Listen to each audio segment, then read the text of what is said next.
Left, I have Mr. Ricardo Costa Pereira.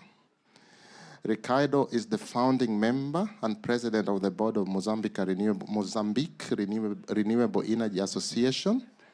He has been working for over a decade in the renewable energy sector in the Southern Africa, and specifically in Mozambique, where he has worked for the public sector through the National Directorate of Renewable Energy, that is the Ministry of Energy, and contributing to a series of regulation and legislative documents.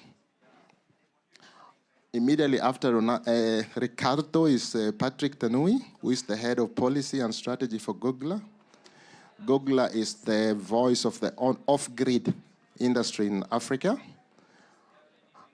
In his level at Google, Patrick engages with governments, development partners, stakeholders, growing, strengthening the market for clean and renewable energy, and the quality of off-grid lighting, electrical system.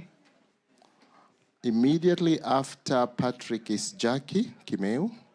Kimeu is the energy and climate change specialist in WWF Kenya. She has 13 years experience in delivering and implementing programs around energy and climate change in sub-Saharan Africa. She is very passionate about locally led adaptation solutions for communities. After Jackie, we have Dr. Olufunso Somerin. He's the regional principal officer for AFDB Bank. He heads the bank work on climate change and green growth in 13 countries in East and Central Africa, including supporting access to climate finance for implementing climate actions. And to my extreme left is Mr. Dean Cooper. Dean Cooper is WWF Global Lead. He has worked for over 30 years on energy access, renewable energy, and energy efficiency, with particular focus in Africa. Talking on the microphone, I'm Thomas Opande, working for WWF. I'm the lead for Africa Energy Access Initiative. I'll hand over the microphone to Dean to give us a layout on the whole side event. Welcome, Dean. That's great. Thanks very much, Thomas. Before I start, can I just ask you a question? So, who knows somebody who lives in a house with no electricity? Can you just give me a hand if you know somebody? Okay. Anybody doesn't know? Yeah. Now the question is, we need this on the agenda at this meeting, because we know that the people that don't have access to electricity are those that are often most vulnerable to climate change. So it is a big part of the agenda here. But as far as I've heard so far, it's not being given the attention that it really needs. Now, I've only been at WWF for about 2 years, but what I've said is that we need a clear strategy that includes energy access as part of the way forwards. So we look at fossil fuel phase out and energy efficiency and renewable energy, et cetera, but we do it in a way which we call faster, greener, and fairer. So faster means that we have to really transform from fossil fuels to 100% renewable energy much, much quicker than people are talking about. Net zero by 2050 is really not going to be fast enough as far as we can see. And we look at the climate and the weather changes, we can see that ourselves outside in where we're living. So it needs to be faster. It needs to be greener. You can do renewable energy very well. You can implement renewable energy not so well. So let's make sure we find the right sites and we do the planning. We look at the circular economy, we look at the conservation and the restoration of natural areas. But the third critical element is that we do it fairer. And fairer means a just energy transformation. What does that mean? Energy access is a critical part of that picture, and therefore it must be on the agenda, together with climate justice. Yes, we know those responsible for the situation need to be working together with those of us that are facing the consequences.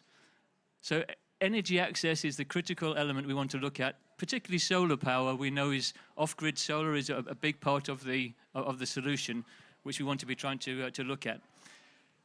The only way we're going to achieve this is if we work together. And that doesn't mean that we're going to have some countries looking after their own interests and trying to put their own priorities on the table, not willing to move their situation. without thinking about other countries. This is going to be difficult for all of us. Wherever we live, whatever we do, we've got to start pushing to the edges of what really is acceptable. Rather than holding out for our individual positions, we need to do this together. And that's all different types of stakeholders, whether it's governments providing the right sort of policies to help to facilitate the process, if it's development financiers who can de-risk the situation for industrial investment into these areas. You've all heard these stories before, but we need to have it applied to this whole energy access issue so that we can all benefit from this process to have our fundamental services. Finally, I just wanted to say to you, just a quote from COP27, where achieving universal access to electricity through climate-smart and resilient energy systems was one of the 30 key goals that was adopted in the COP27 adaptation agenda. So it's already on the agenda. It already needs to be part of the process. And we need to have energy for poor communities. We need to make sure that people are served with the basics, because if we don't do that, then it's not fair, it's not just, and it's not inclusive. And we need to work together to achieve the ultimate aim, to save the planet and provide access for all. So thanks, Thomas. Thank you. Dr. Somorin, I'll give you an opportunity to make the key address. Do I still? Is it working? Yeah. Okay. Hi. Good afternoon, everyone.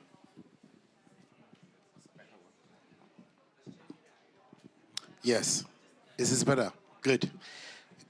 Good afternoon, everyone. I want to thank the leadership of WWF and all the partners here for inviting me to give a keynote speech of a sort. But first, I want to commend your leadership in thinking about this subject, this topic. And I'll explain the reason why that is very important. When you look at the key thematic agenda or the conversation for this COP28, there is a focus on the just energy transition. There's a focus on the global stocktake. There's a focus on issues of finance. There's a focus on, mitigation and adaptation. But the unfortunate thing is we're not looking and we're not appreciating enough the connections that some of them make.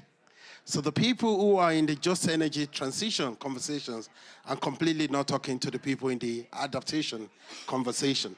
And that is a very missed opportunity. So this conversation here, it's very important, but also it's also very timely.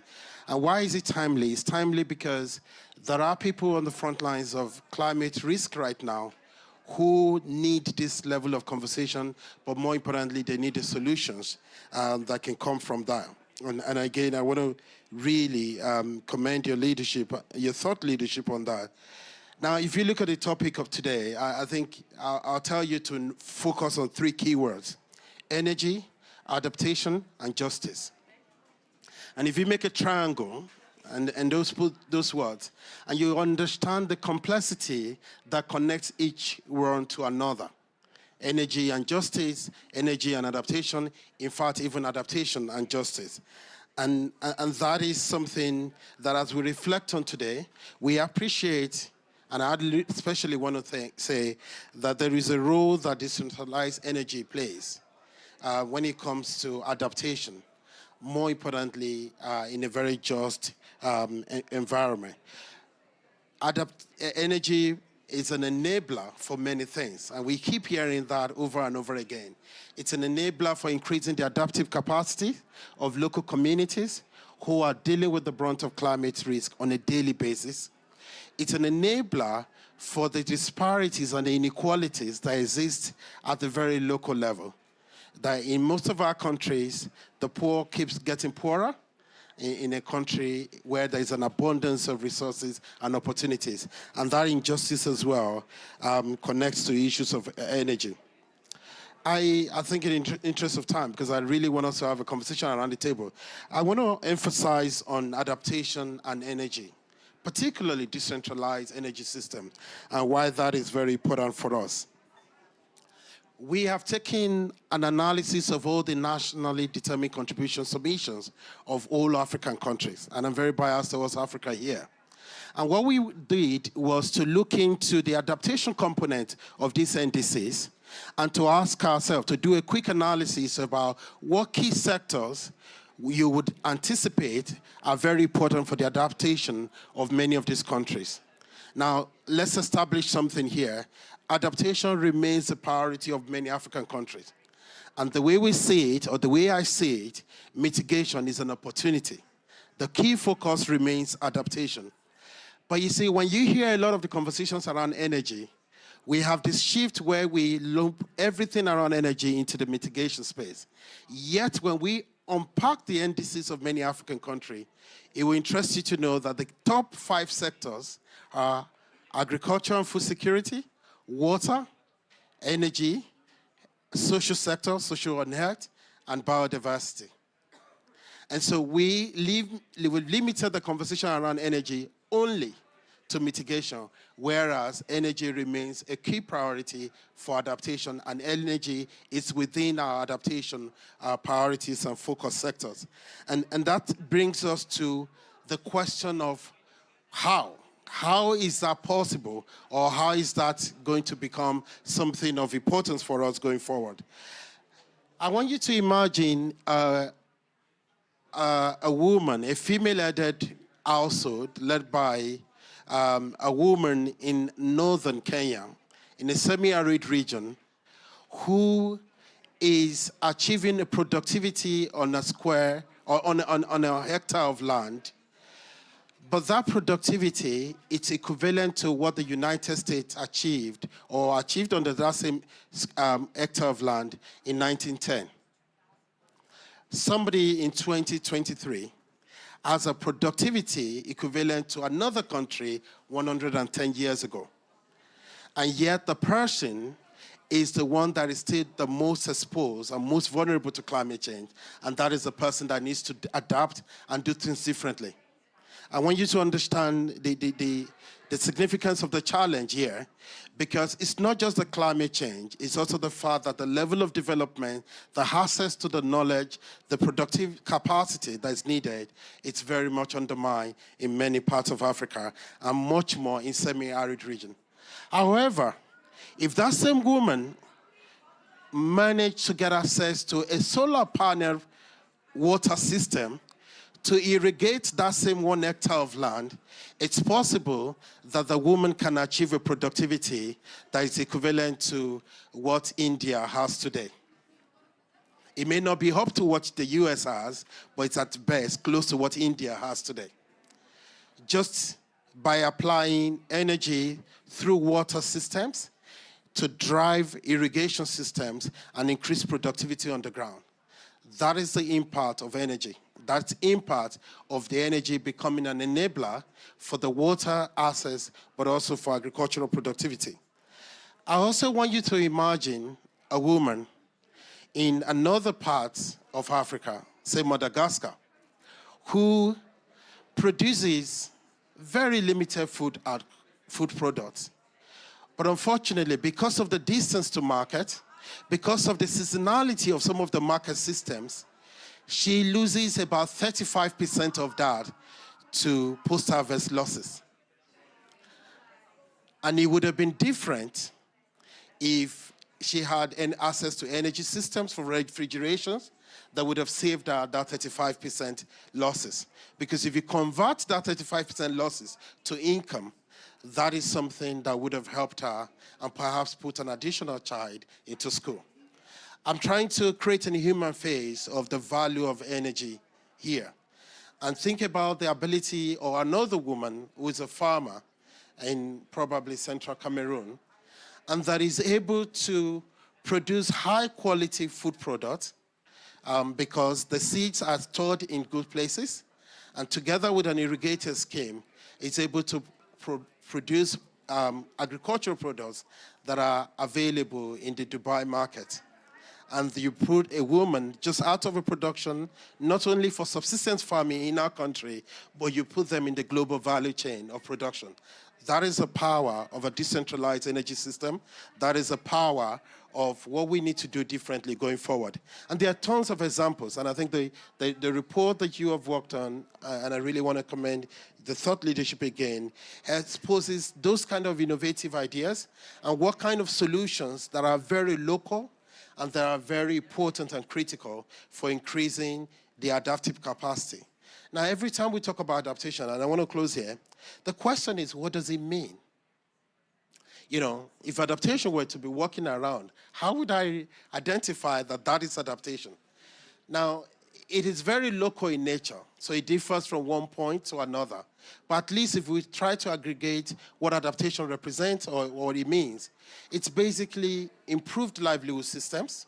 If I have to tell you what the currency of adaptation will be, I'll tell you it's improved livelihood systems, which may come through economic opportunities expanded.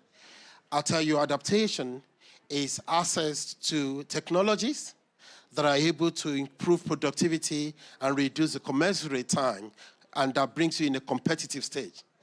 Adaptation, it may include access to timely information.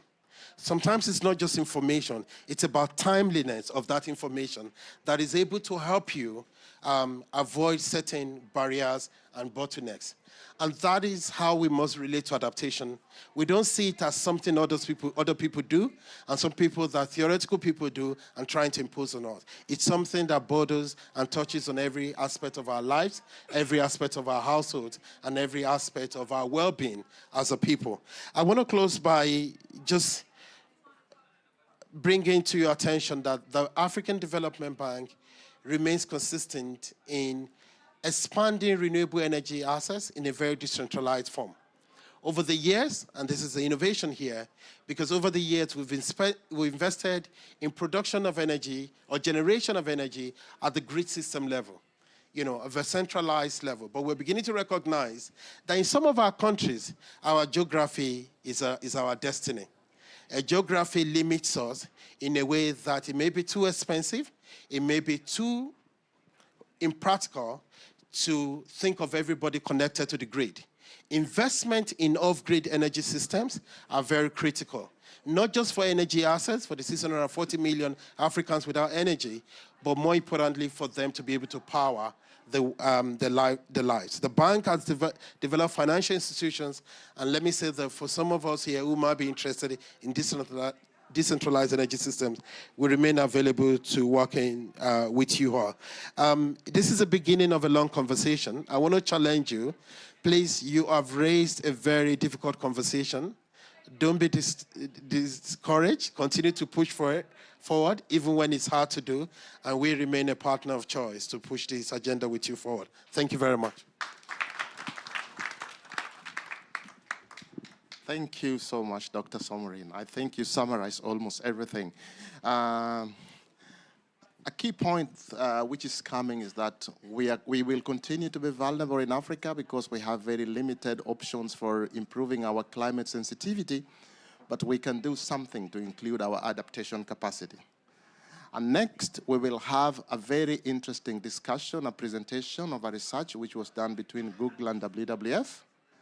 And I don't want to talk so much about it. I'll leave my colleagues to talk about it. Please, Jackie.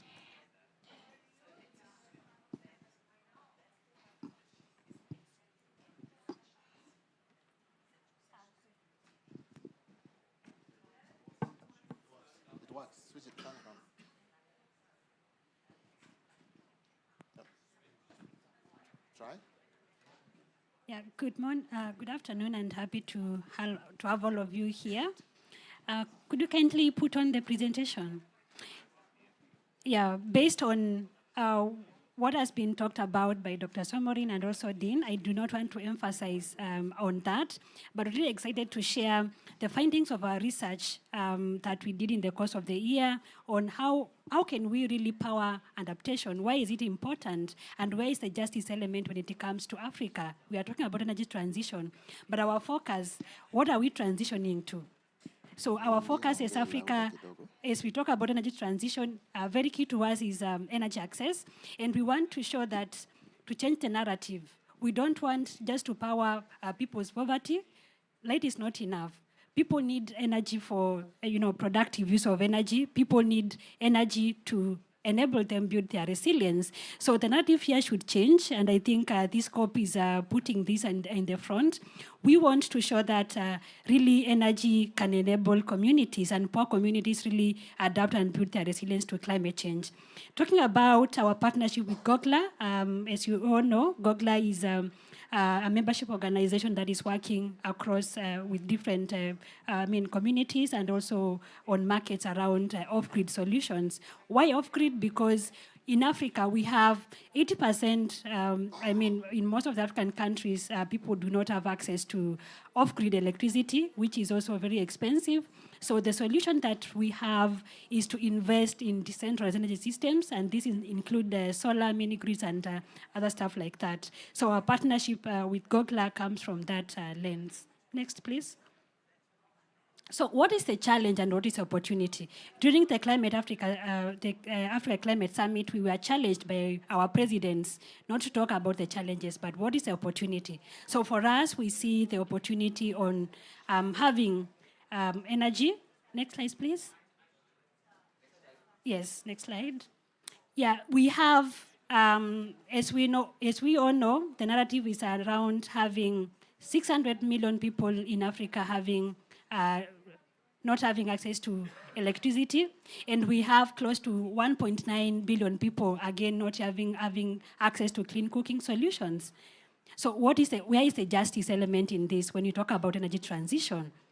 And research shows us that the power of decentralized energy systems, more so talking about solar, this is the solution that we are giving to people. This is what we are recommending because we have seen it, power people's livelihoods, power electricity, provide healthcare to many people. And we want to showcase how we are addressing this problem as WWF and also as GOGLA. Next slide, please. Yeah, sorry. I think this has already been talked about, 600 million people without access to energy. And when you look at the geographies, I think it's very clear that Africa, we are most impacted by this, and we need to think about our solutions and what we can do about that. Next slide, please. Yeah, so how can we equip our communities to adapt and develop resilience? And the answer is the use of off-grid renewable energy solutions. And I'm happy to give it to my colleague, Patrick, just to quickly highlight how energy is powering adaptation in the communities that we are working with across different parts of Africa, really to bring it out that, yes, we have a case for this. And as we are here for COP28, we need to see how can we put off-grid solutions at the center of climate discussions, at the center of energy transition, because we cannot transition when 600 million people do not have access to electricity. We cannot transition when our local women, our local people are using polluting fuels. Close to 200,000 people in Africa die every year because of indoor air pollution. Why should cooking kill, really? So our message here is let's have off-grid solutions really prioritized in energy transition discussions, and more so for us in Africa. Thank you. Thank you very much, Jackie. I think maybe let me continue. My name is Patrick Tonwe, as you're told. I lead policy and regional strategy for GOGLA.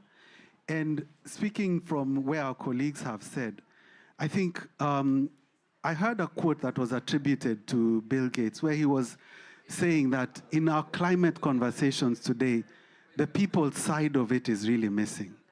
We're talking about carbon, we're talking about net zero, we're talking about all these things. But today, for the person who's living at the front line of climate change today to them looks like a flood, very high temperatures, a drought, or something else like that. And today, or tomorrow, their child needs to go to school. Their crops needs to grow and be harvested. They need to sell it. They need to be able to go to the hospital. And if you're a woman, you need to be able to give birth safely. And that is what climate change looks like. And our conversation today, is it helping them or is it not helping them? We know, for example, today in East Africa, there's these floods that are going on that's affected Kenya, it's affected Somalia and a few other countries. How is this conversation helping them? So we go to the slide, the next slide. Sorry, just go back a slide. In what we've been talking about, building adaptation and resilience, these are really what we're talking about. This is a model that was developed by an organization called Practical Action. And we're saying we really need to come up with solutions that build the adaptive capacity of these communities to adapt to climate change, to both also absorb what is happening in climate change and to be able to live, and lastly, to anticipate what is coming and to be prepared. Let's go to the next slide, please. So in this, and why we are emphasizing distributed energy solutions, is we need to look at building resilient energy infrastructure, which means when these floods come and lines are washed away, and you still need a house to be able to continue. You still need mobile phones to be charged. You still need that crop to be kept cold. You still need that hospital to operate. Can we build energy infrastructure that is able to withstand that? And we know that decentralized systems that don't rely on a lot of electricity lines is the way to go in the future. Next slide, please. When we look at being able to give information to communities about what is going to happen, and when something has happened, how do you help them understand where to go, but also what is coming? We need to be able to enable information exchange and basic things like that phone that they use or that radio to be able to get information, both give information as well as receive information, is very critical. And again, energy is at the center of keeping that phone, that radio, those communication lines open. Next slide, please. When we look at this question about improve food and water security, and that food is very important, not just when there's a climate change, but also that food is important because this is where you earn lives and livelihoods and you keep people able to live and to not face famines and droughts. This is where a simple thing like a solar water pump is super important. How you keep those crops, because they need those economic infrastructures to not be reliant on food donations and food aid all the time so that they're self-dependent. Next slide, please. We look at access to better healthcare. Again, today in too many parts of the world, I know we were in another presentation recently, and the number is over 100,000 medical facilities in Africa today don't have access to energy. In fact, we were hearing from a medical superintendent that half their budget in energy as a medical facility goes to diesel fuel for their facility, not to medicines or drugs. So again, how do we do that? And lastly, the issue of extreme heat effects. We've seen people dying in Asia, in India, and other places because hot temperatures, people cannot even sleep at night because of this. So what are we saying? Next slide, please. Lastly, it's around improved financial safety nets, and I think I don't need to explain this much more. Therefore, we talk about the also doing the climate smart thing, which is reducing and looking at energy systems that don't contribute towards the climate change. Let's go next slide, please. So what's our call to action? Next slide, please. As we are here at COP, we are asking, please, can we look at not just saying net zero? Can we not look at just saying carbon credits, but can we look at also putting people at the middle of it, whether we're talking about damage or loss mitigation, but also enabling the communities at the front line and giving tools and making sure, because these are the off-grid communities who today are rural and also are very poor, empowering them with the tools to be able to do the things we've just talked about. And part of this is saying because they are poor, and if we just look at them only to what they can afford, they cannot do it by themselves. We as a global community need to look at, through subsidies and through other ways, giving them support to be able to adapt and change. Therefore, I think my last slide, I'll give this quotation from the Ministry of State for Energy from Uganda that really says, if we don't do something about it and put out that helping hand, What is the lost opportunity? We will see generations, another generation of kids that can't go to schools, another generation of women that are giving birth in unhealthy environments, another generation of people who are stuck at the bottom of poor harvest or failing harvest, and this is something we need to address. I want to, as I conclude, mention we have a paper that we've just finished with my colleague, Ricardo from Mozambique, that's really looking at Mozambique, a country which is identified as one of the most climate vulnerable. And we've seen the last few years, they've been facing cyclones year after year after year. And they're also one of the countries with the lowest energy access numbers, with about only 3% of those in rural communities with energy access. And what happens? And we invite you to look at that paper, and I know my colleague will be talking about that. Thank you. Thank you so much, Patrick. Thank you so much, Jackie, for the very, very practical presentation of how renewable energy can transform our lives. We see it was very clear that after so many years of independence, still we are having challenges in Africa with issues of energy access. Our governments are planning, not that they are not doing much, they are doing much, but there are other competing issues and challenging issues. And taking cognizance of the fact that Africa is very diverse and with different landscapes, energy will not be able to reach everybody in very remote places in the near future. But these people have a right to energy according to SDG 7. And we, in the modern world, cannot stand to see that some people are still energy poor, and energy poverty is undermining their ability to get their potential. And the only option we have now is decentralized systems at whatever scale that we can. Micro, mini, individual, and link it up very closely with productive use of energy. Because after you get the energy, you also need to do something with it to be able to generate income and reduce your improve your livelihood and improve your resilience so that you are able to adapt properly. And I will give the opportunity to Ricardo to talk a little about Mozambique, which my colleague Patrick has just talked about, and that will give us an opportunity to see how decentralized system can really have a direct impact into a life of a community. Welcome. Thank you. Yeah. It's working? Yeah. Okay. Thank you. Thank you very much. Thank you for this opportunity. It's okay? It's okay. I want to first give my thanks to WWF, VCA, and GOGLA for this opportunity. My name is Ricardo Pereira, and I am the president of the Renewable Energy Association in Mozambique. So I had this thing prepared in my head, but when Dean made the question of who in the room that knows someone who doesn't have access, and most of 90% of the room raised their hand, I don't want to be preaching to the choir. So maybe I'll skip the part where I tell you about the lack of access, because I think all of you know it. I'll just go directly on to how we solve it, right? And hopefully put a positive spin on what we're trying to do, and to also highlight that there's no doubt a lot has to be done, but we are already doing something. So in this paper that we've produced with GOGLA, there's a number of examples that we've put together of scenarios where, in fact, it's the access to energy that's really providing communities, providing people on the ground with adaptation, but also mitigation. And for my case, from where I come from Mozambique, 65%, because of civil war, 65% of the population now live on the coast. That coast is 3,000 kilometers, and it's getting hammered on a yearly basis. We are now up to almost six cyclones. Last year we had one, which was I'm sure you all heard about it, Freddy, which was the longest running one. It came in, it went out for a holiday, and then it came back in again. So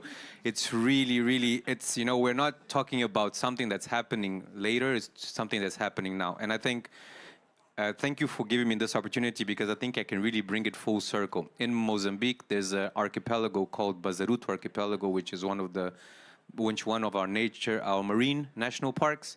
It's also recognized as a World Heritage Site, where the lost dugongs are, and where obviously organizations such as WWF have been very present.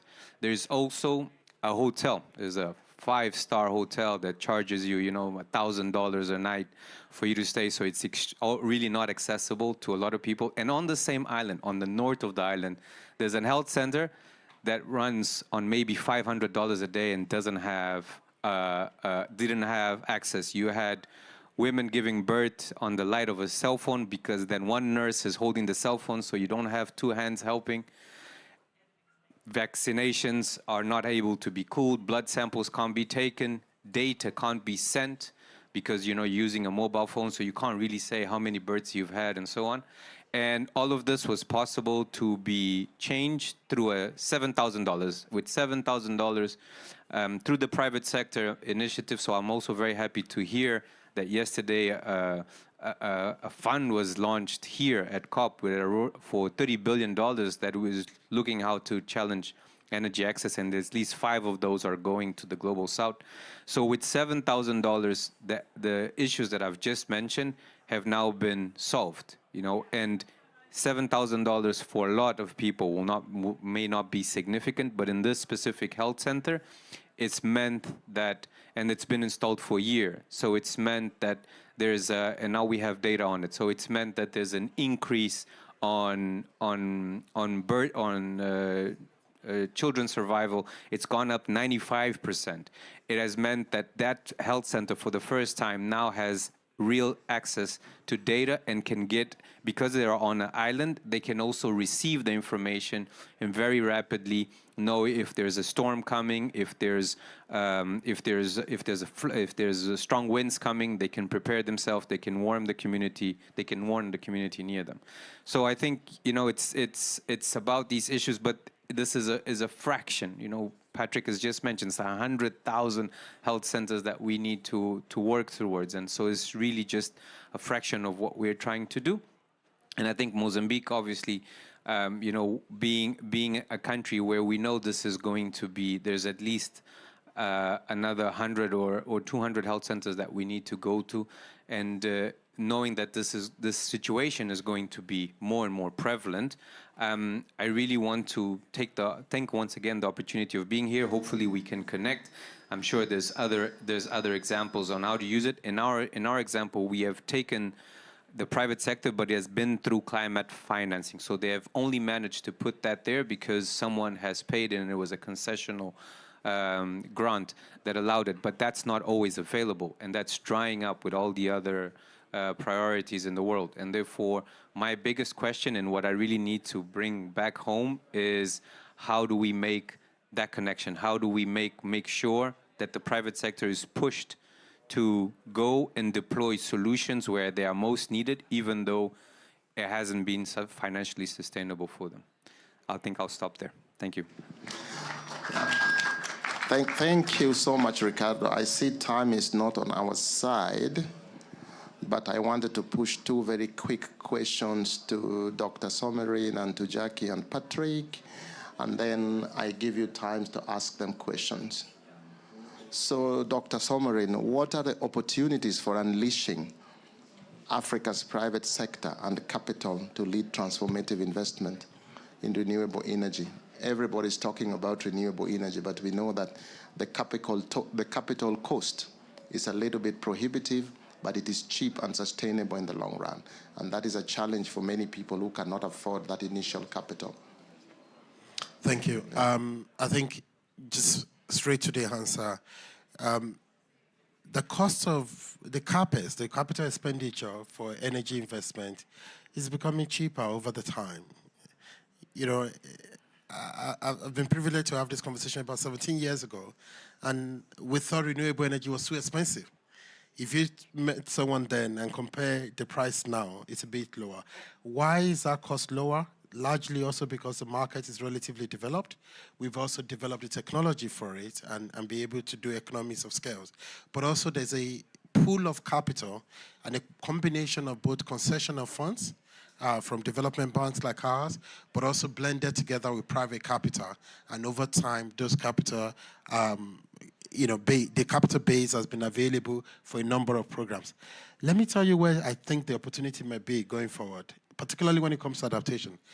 It's very worrisome that in Africa, adaptation remains our policy priority. We've said it, our leaders have said it. But when you look at where the money is, the climate finance that is flowing to Africa is flowing to mitigation. And that's a paradox in a way, because money should follow value. So you place policy value on adaptation, but finance is flowing towards mitigation. Now, what I think we should do is we can't say no to mitigation money as much as we want adaptation money. How do we use mitigation finance to achieve adaptation outcome? And that is where this conversation about linking energy and adaptation becomes important, because the difference between mitigation finance and adaptation finance is private capital. And when you structure that together with our development finance in a blended structure, then you're very sure that the resources will be there. But then the question is, that energy that we're investing in, it's for what? And it's for whom? If we're able to push the what and for whom into the design, then as much as money goes into energy, I really think we can use it to achieve adaptation on the ground. So money is not scarce. We just have to make sure that the distribution challenge is solved. Thank you.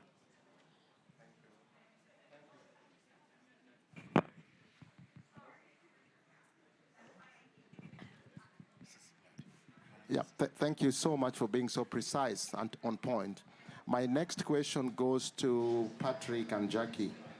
What policy gaps must be addressed for us to be able to realize the renewable energy, the bigger picture, just like that Dr. Somorin has talked about? Yeah. Yeah, thank you very much, Thomas. Okay. Yeah, one of the challenge, how we can unlock this, I'll talk about how we are doing it in Kenya, and it's about integrated energy planning. We are planning in terms of, we plan in silos. Most countries in Africa, you find that healthcare plans alone, agriculture plans alone, and other sectors plan alone.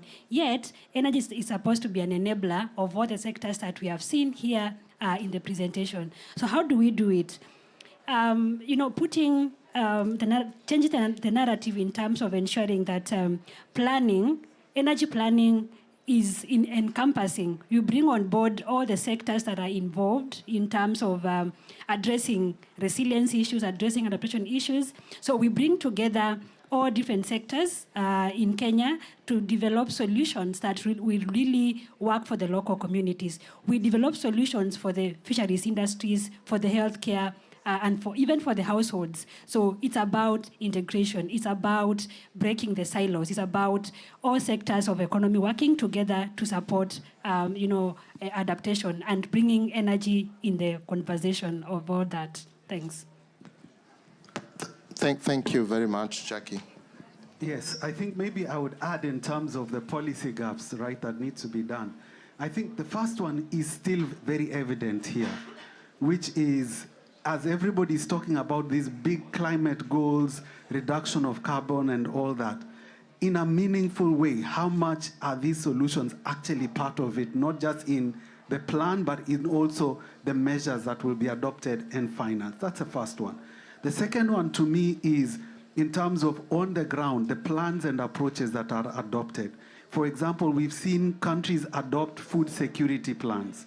In those food security plans, what are they actually doing on preserving that food and also scaling up irrigation and things? In healthcare plans, if you look at what they are planning, are they actually introducing and including the energy component in it? And in many cases, they are not. And then lastly, I would also say, is tapping the private sector. You will find, regardless of how tough a market is, particularly local entrepreneurs and the opportunity to tap local people who are living and working in those communities and cannot run away, and they're doing business there.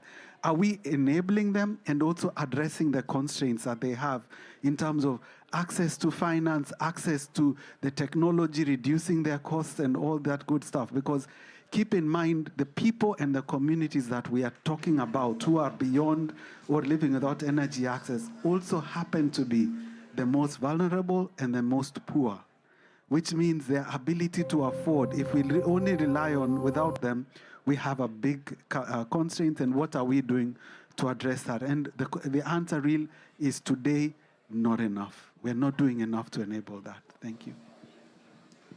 Yeah, thank you very much, Patrick.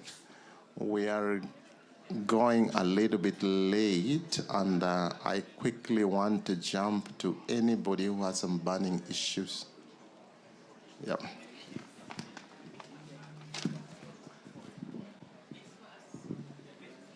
Yeah, thank you, Thomas and panelists. I'm called Simon Wededwong from Uganda. And I think my question, because of time, is to Dr. Somorin. You come from a bank, a financial institution, and I think it's good to learn from the kind of innovations that is coming from that side, especially when we are talking about renewable energy financing. But the challenge has always been that banks always target where there are high returns on investment. And conservation and the renewable energy are always not good enough areas of returns.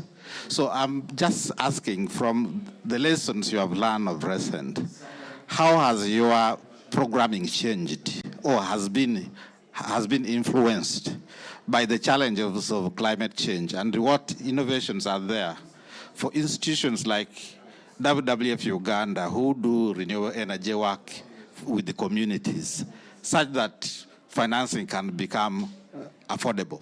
Thank you. We can take one more or two.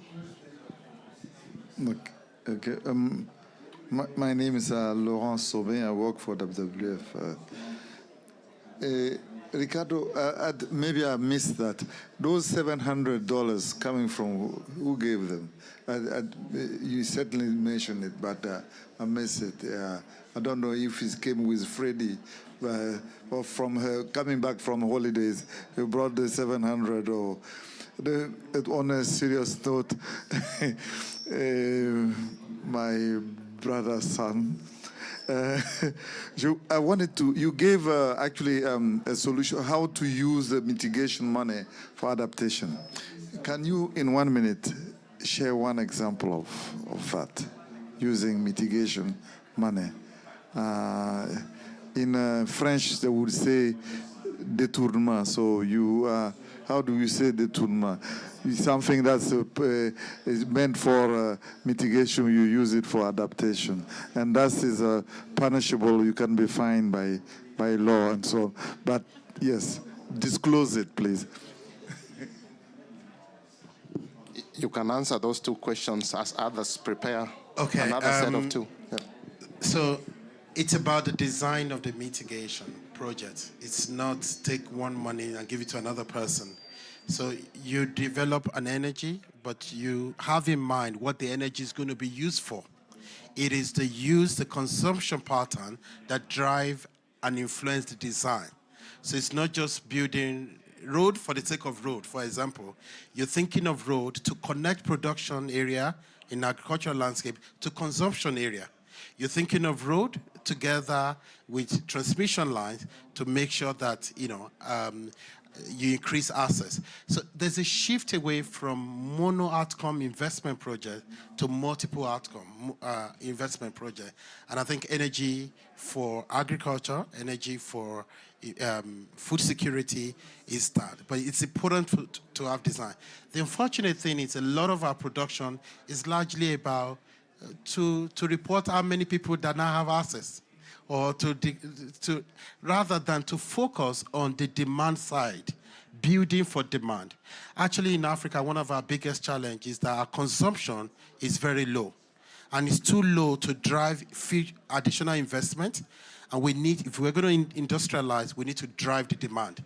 And can you take that demand and use it to build the design of that energy project? That is where the mitigation finance driving adaptation result comes in.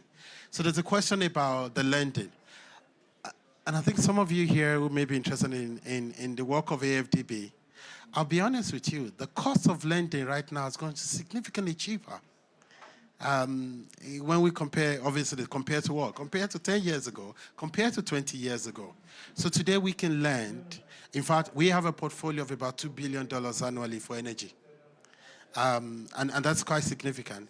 But what the challenge is for those local communities that are going to be off-grid system, we don't deal with them directly. We have to work through intermediary. So depending on how structured they are, if you go through 3 intermediaries before you get to them, you can imagine that the cost is going to be higher to the final end user. So if you can reduce the intermediation from 3 layers to just 1 in between, then it may be the final cost to the people may be much lower. And we need to be able to do that. Let me end by saying this. We need to do, I know we are very, very local in our approach, communities, households, but for things that are going to make business sense, we need to learn the power of aggregation. And that is usually our challenge. Look, the transaction cost for a $2 million project for AFDB is the same transaction cost for a $200 million project. So if you were in my shoe, would you do 1,000 units or 100 units of $2 million project, or would you do one $200 million project? So that is the way banks reason. So however, we can find a middle layer that is able to aggregate those $2 million, $1 million, 500,000 in a very strong, structured, with a very clear outcome, and then you can talk to the bank and manage it that way. I hope I have not confused you, but we can talk about this after the end and take this forward. Thank you. Simon, was your question answered as well? Okay.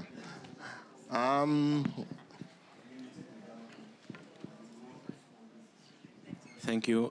Salim bin Selma from Tunisia, the south of Tunisia, from an NGO. It's named La Ruche. I thank Mr. Samin for the relationship between energy, adaptation, and mitigation, and especially when you use it for agriculture. But on the other hand, I think that we have to think about the vulnerability when the energy will be more than more cheaper. The use of water, when we use energy for water, we will make the vulnerability of other generation, since the population, they have very access to water, certainly, especially when the water is not renewable. So we will take it from the land. This time it will be very careful.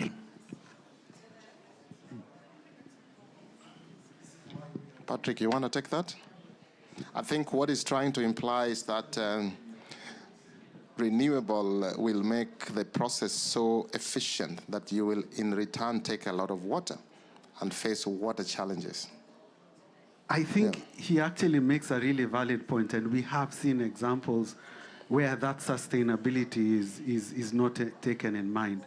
And I think, again, it brings to the point to all of us, not just to the users, but even to the industry, but also to the governments, on the importance of integrated and planning for sustainability. So, for example, one of the people that we've known have been missing is, for example, the water authorities, the ones who understand what is what's that resource and how do you sustainably manage it for different uses and use cases.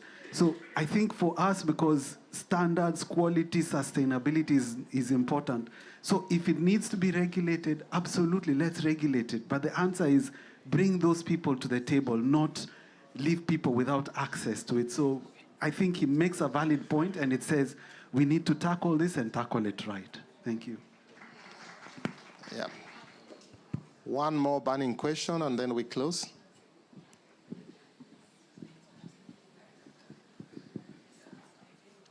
Hi, thank you so much to the panel. This was really enlightening. I have a question for Dr. Somarin, because you were talking about adaptation finance and, creating projects that are mitigation adaptation to kind of increase access to financing for those. I'm wondering what your long-term vision is for adaptation financing. Initially, maybe we can rely on this mitigation financing to start off, but obviously there's a huge gap. Is it just going to be a huge increase in concessional funds? Is there a way to make adaptation projects more attractive for the private sector? What do you think?